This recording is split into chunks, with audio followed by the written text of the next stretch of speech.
Vamos abrir o texto bíblico em Mateus, capítulo 6, que tem sido a fonte da nossa reflexão por esses dias. Mateus 6, a oração do Pai Nosso, a partir do versículo 9. Jesus disse assim, no versículo 9: Vocês orem assim: Pai nosso que estás no céu, santificado seja o teu nome, venha o teu reino, seja feita a tua vontade, assim na terra como no céu.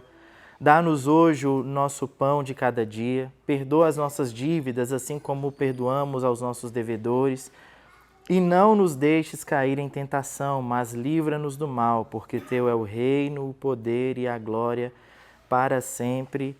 Amém. Na esteira dos pedidos que priorizam o reino de Deus, que nós estamos falando disso, nós estamos nessa etapa da oração, quando Jesus começa a fazer pedidos.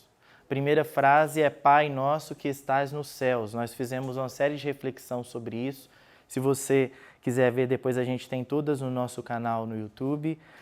Depois, na semana passada, nós começamos a falar dos pedidos da oração. E nós vimos que os primeiros pedidos que Jesus faz, os 3 primeiros pedidos, são relacionados ao próprio Deus. São para a glória do próprio Deus. O primeiro pedido é santificado seja o seu nome.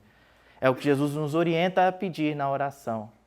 E o segundo pedido é venha o teu reino, ou venha a nós o teu reino. E é sobre isso que nós vamos meditar um pouco mais nessa noite. Mais tarde, se você continuar lendo o capítulo 6, lá no versículo 33, Jesus vai dizer para nós buscarmos, em primeiro lugar, antes de qualquer coisa, o reino de Deus e a sua justiça. E todas essas coisas que nos angustiam, todas essas coisas que nos causam ansiedade seriam acrescentadas. Então Jesus permanece falando sobre o seu reino e a sua justiça. Então, de todos os anseios e buscas que nós temos, nós precisamos priorizar, nós precisamos desejar o reino de Deus e a sua justiça nas nossas vidas. De tudo aquilo que é o nosso anseio, essas coisas que norteiam a nossa vida, que a gente tem falado sempre aqui, nós precisamos colocar como centro o reino de Deus e a sua justiça.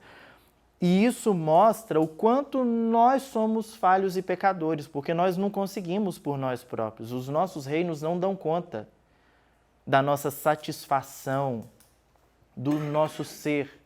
Então nós invocamos, Jesus nos orienta e nos ensina a invocar o reino de Deus e a sua justiça, porque os nossos reinos são injustos. Os nossos reinos objetificam pessoas.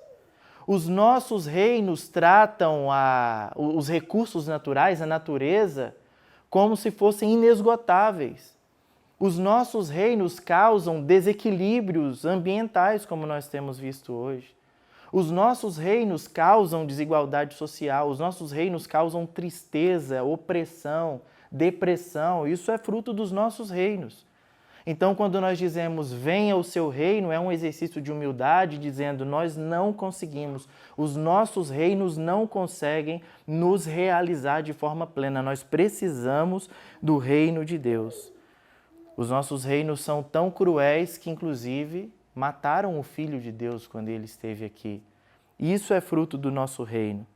Ao dizermos, venha o seu reino, então nós reconhecemos a nossa dependência desse reino de Deus que nós cantamos, esse reino que não findará. Nós precisamos desse reino, da vinda desse reino. E eu quero falar hoje sobre o reino de Deus, sobre 3 perguntas que podem ser feitas acerca do reino de Deus. E eu pretendo trazer respostas a essas perguntas. 3 questões acerca do reino de Deus. A primeira delas é: qual a natureza desse reino? Como é esse reino? Nós falamos de reino de Deus. Mas como é esse reino? Vai vir um rei? Vai vir uma pessoa, um militar? Como que vai ser? Vai ter um cara com a coroa na cabeça? Ele vai andar entre nós? Qual a natureza do reino de Deus? E a primeira coisa que nós aprendemos é que o reino de Deus é um reino, antes de tudo, projetado. É um reino planejado, prometido. Durante todo o Antigo Testamento nós vemos as promessas, os indícios de que esse reino viria. A esperança messiânica que está presente no Antigo Testamento, quer dizer, o povo esperava por alguém que viria trazendo um reinado, trazendo uma liderança que salvaria o povo, inclusive dos seus pecados. O povo de Israel ansiava por isso. E havia essa esperança durante todo o Antigo Testamento, desde a esperança messiânica até as visões apocalípticas de Daniel. Já no Antigo Testamento, nós temos o livro de Daniel, onde o profeta Daniel traz visões ou interpretações para visões que são muito parecidas com as visões do Apocalipse, por exemplo. E se você abrir comigo em Daniel no capítulo 2, lá já fala do reino de Deus, desse reino que viria. Eu leio aqui o versículo 44 do capítulo 2 de Daniel, onde ele diz: interpretando o sonho de Nabucodonosor, interpretando o sonho do rei, Daniel diz: na época desses reis, dessa sequência de reinados, de imperadores que você viu, ó rei, na época desses reis, o Deus dos céus estabelecerá um reino que jamais será destruído e que nunca será dominado por nenhum outro povo. Nabucodonosor teve uma visão de uma sucessão de reinos e de reinados. E Daniel está dizendo, vai chegar um momento em que um reinado haverá de se manifestar, esse reino será eterno, ele jamais será destruído e jamais será dominado, ele não será sucedido por outro reino, porque ele vai ser um reinado definitivo. Esse reino destruirá todos os reinos daqueles reis e os exterminará, mas esse reino durará para sempre. O reino de Deus durará para sempre. E Jesus nos orienta de que quando formos orar, nós devemos orar pedindo a manifestação desse reino. E nós temos procurado olhar para o Pai Nosso e para as frases que tem aqui, entendendo como nós podemos viver a partir dessas frases, a partir das verdades que existem no Pai Nosso. E a primeira coisa que nós entendemos é que Deus planejou um reino, Ele projetou um reino, esse reino foi profetizado, ele foi inaugurado em Jesus. Outra coisa que nós aprendemos sobre o reino de Deus e a sua natureza é que esse reino é, pelo menos a princípio, espiritual. Jesus certa vez disse para os seus ouvintes que quando alguém disser, vejam, o reino de Deus está aqui, venham, eu o encontrei, o reino de Deus está ali. Jesus disse, não acreditem, porque o reino de Deus não se manifestará de forma visível, assim como os outros reinos. Não vai aparecer no nosso meio um Jesus, assim, com a coroa na cabeça, dizendo, podem me seguir, galera, eu voltei, estou aqui, é comigo aqui, ó, agora é comigo. Não, não vai ser desse jeito. Jesus disse para os seus ouvintes, o reino de Deus está dentro de vocês. Esse reino chegou, mas ele chegou numa dimensão espiritual, ele está dentro de nós.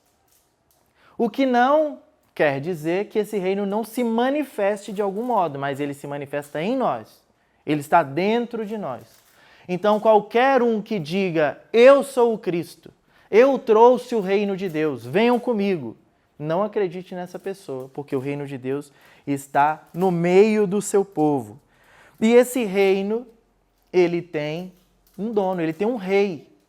O C.S. Lewis vai dizer que o rei do mundo, a história da redenção, a história da Bíblia, conta que o rei legítimo do mundo, o rei legítimo da terra, de toda a criação, ele invadiu a história de forma secreta, ele veio até a história de modo secreto e ele começou então a chamar as pessoas para uma rebelião contra o usurpador do seu reino.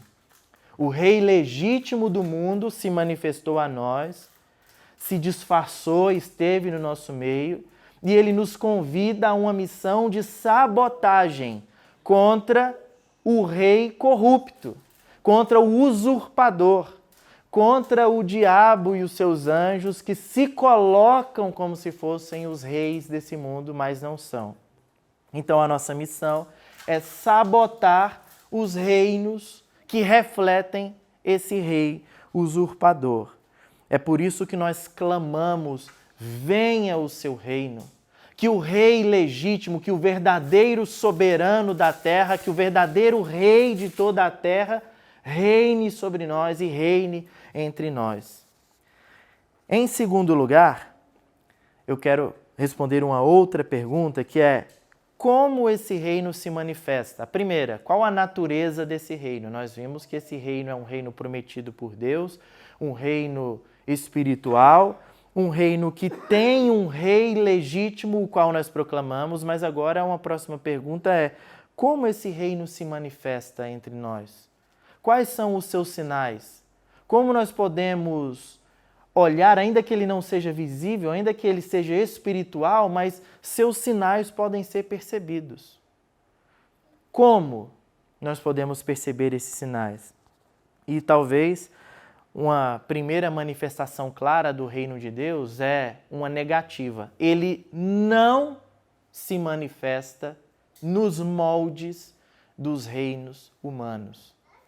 O reino de Deus não se manifesta de acordo com o modelo dos nossos reinos, porque os nossos reinos, eles são expressões do reino usurpador.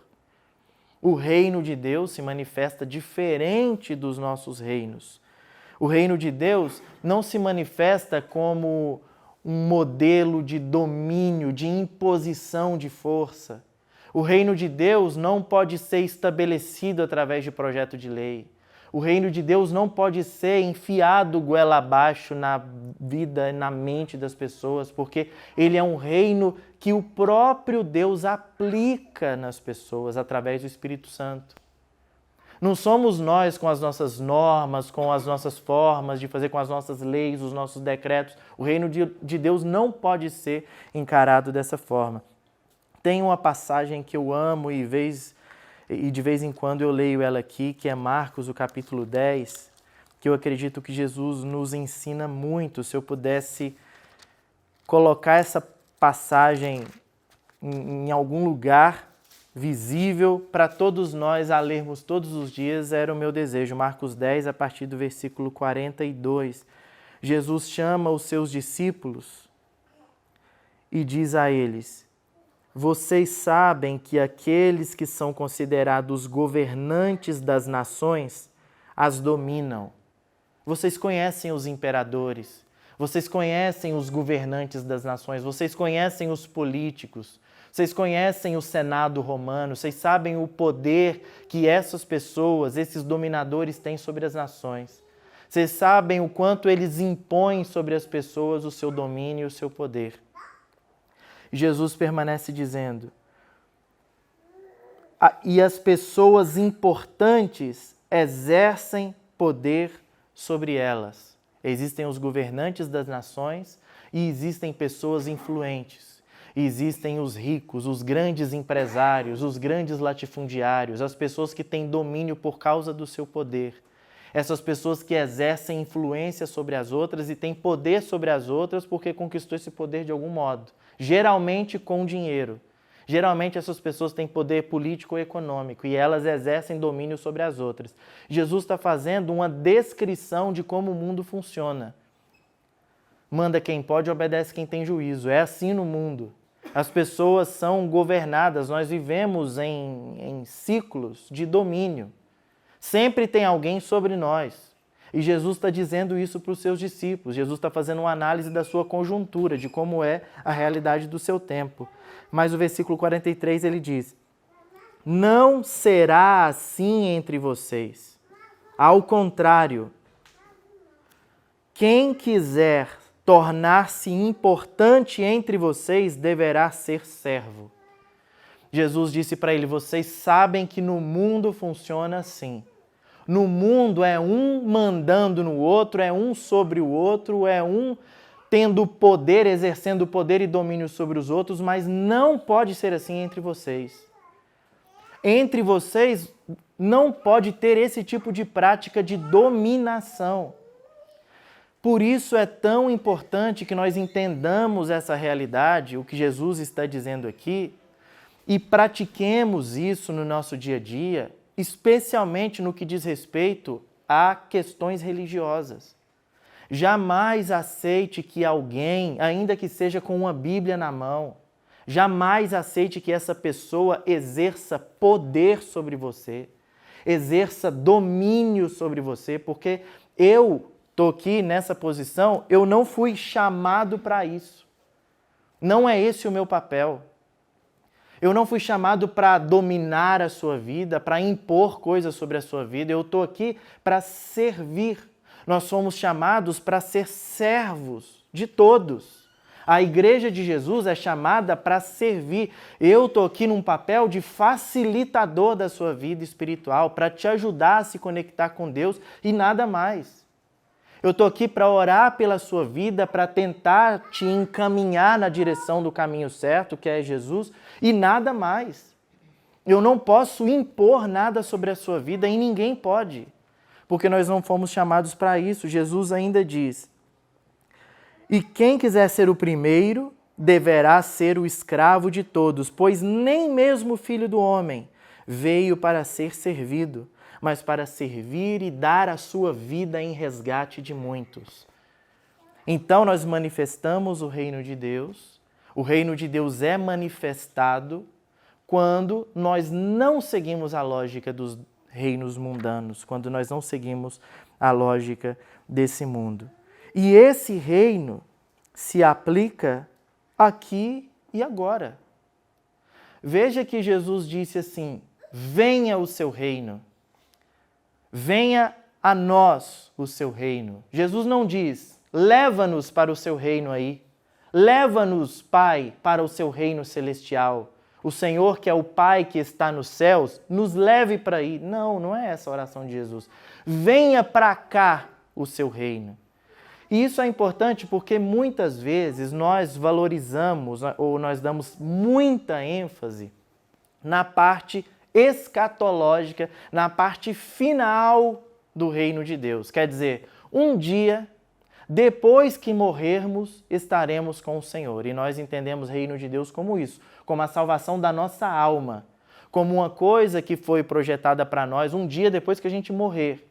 Mas o que Jesus está dizendo é que o reino de Deus não é para quando a gente morrer um dia. O reino de Deus é aqui e agora. E nós devemos clamar para a manifestação desse reino em nós, aqui e agora. A salvação se dá nas nossas vidas, na forma como nós lidamos com as pessoas, na forma como a igreja age, como ela trabalha e como ela influencia o mundo. Esse é o reino de Deus.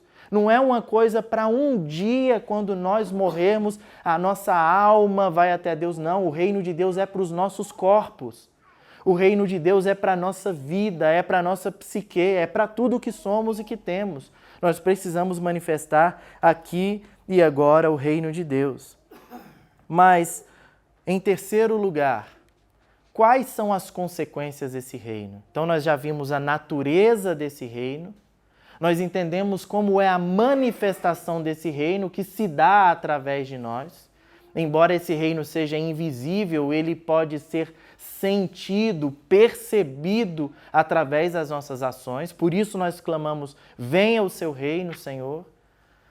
Mas, em terceiro lugar, quais são as consequências? Uma vez que esse reino vem, uma vez que nós começamos a manifestar o reino de Deus, quais são as consequências desse reino? E talvez uma consequência importantíssima seja a luta por aquilo que é justo.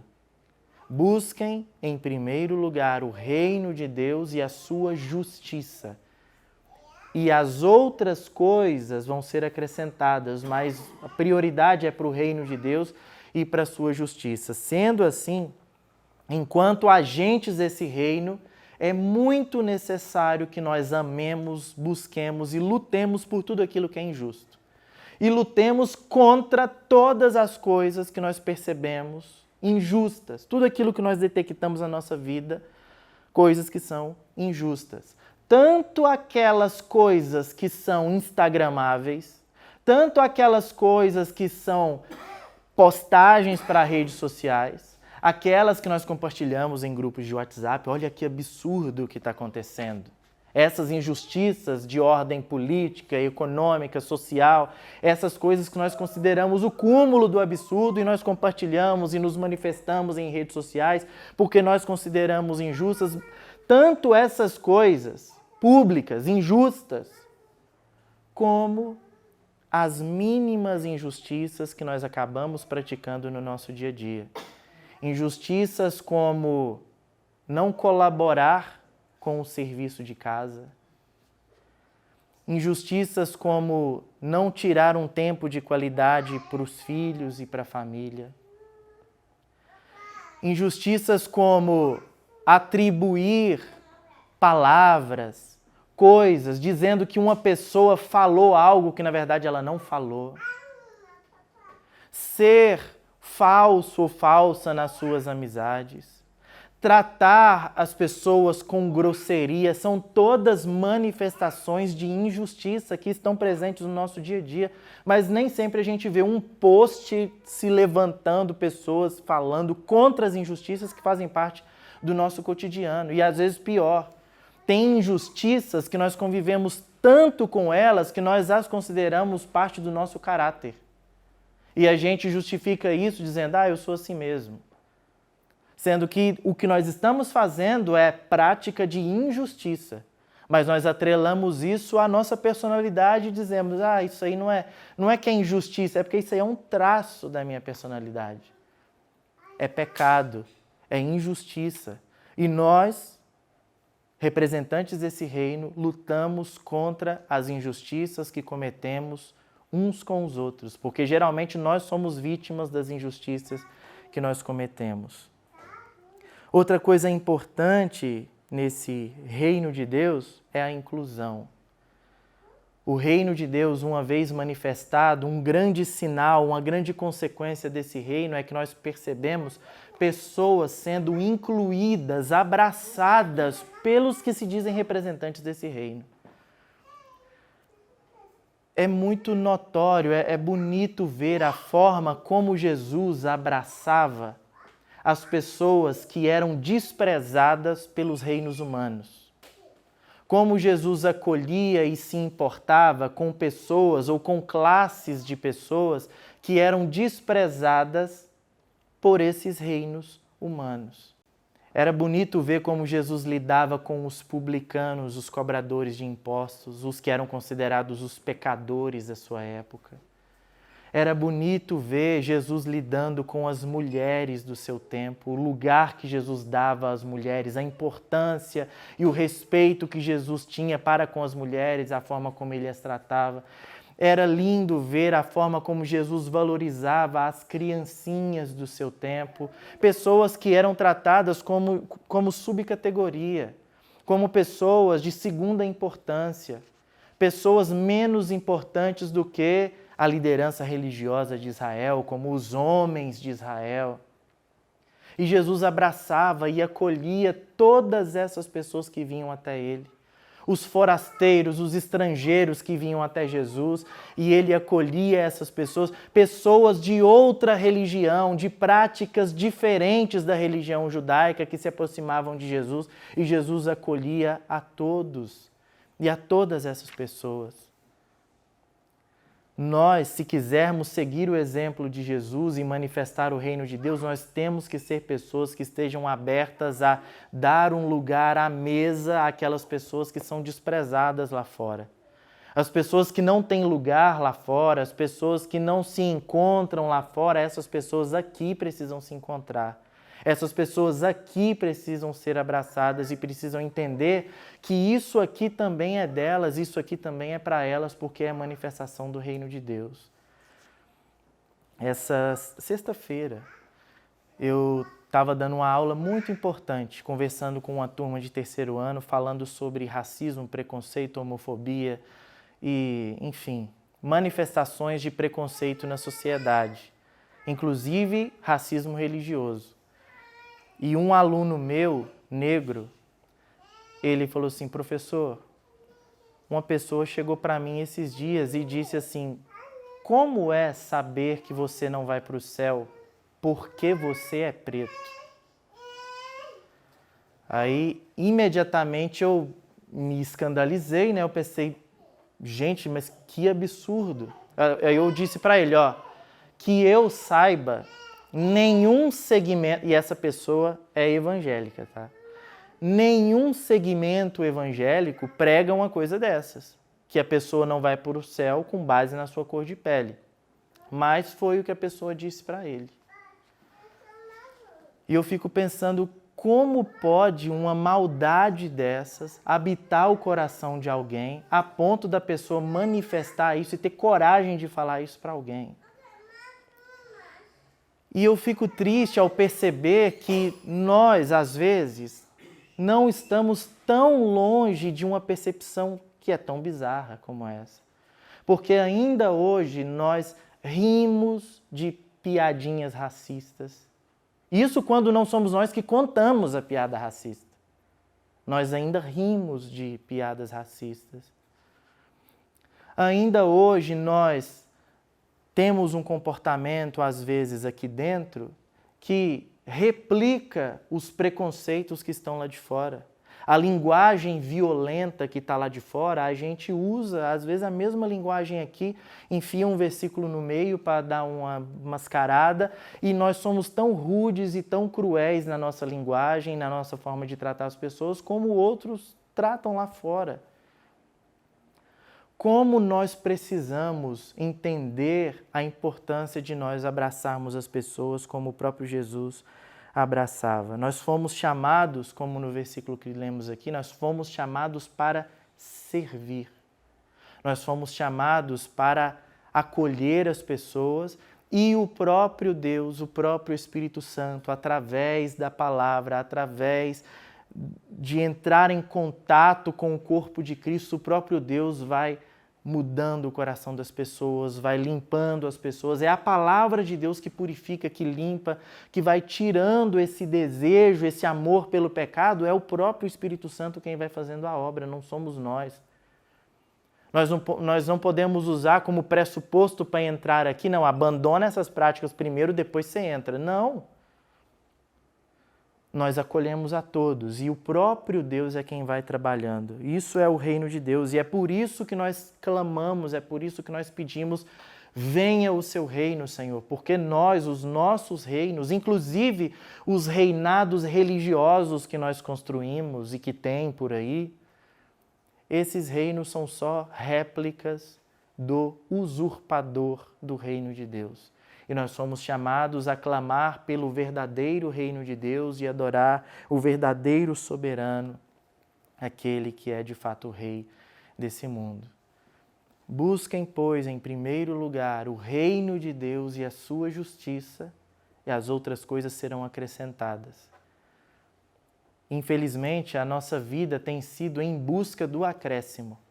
Nós vivemos, nós trabalhamos, nós nos esforçamos pelo acréscimo, por aquilo que é basilar na nossa vida. Sendo que Jesus nos disse que quando nós priorizamos o reino de Deus e a sua justiça, essas coisas que são fundamentais para a nossa vida serão acrescentadas a nós. O chamado de Deus para nós é que nós vivamos uma vida que busque o seu reino e a sua justiça e que isso se manifeste em todas as áreas da nossa vida. Em todas as áreas da nossa vida. Que o Senhor Jesus nos abençoe nisso, para a glória de Deus. Amém. Vamos orar? Senhor Deus, nós queremos lhe agradecer. Nós queremos lhe agradecer pela sua graça, lhe agradecer pelo seu perdão, lhe agradecer porque nós somos hoje aqui um grupo de pessoas falhas, pecadoras, miseráveis, que dependem inteiramente do Senhor. Não há nenhum de nós aqui em patamar superior, não há nenhum de nós aqui que possa se colocar sobre os outros, como sendo melhor ou dominador dos outros, mas somos inteiramente dependentes do seu reino, Senhor. Por isso clamamos, venha o seu reino e a sua justiça. Ajude-nos, Senhor, apesar das nossas limitações e fragilidades, ajude-nos a manifestar os sinais desse reino. Que as pessoas que vierem aqui, ou que as pessoas que entrarem em contato conosco, que elas percebam em nós similaridades do seu reino, do Senhor, das suas perspectivas, que elas olhem para nós e encontrem em nós as características que podiam ser encontradas no Senhor enquanto o Senhor estava aqui. Ajude-nos, Senhor Deus, a sermos pessoas que são acolhedoras, pessoas que amem a nossa família, pessoas que amem os nossos inimigos, pessoas que orem por aqueles que nos perseguem, pessoas parecidas contigo, Senhor. É o que nós pedimos, que o Senhor nos ajude para que possamos manifestar a sua vontade. Em nome de Jesus. Amém.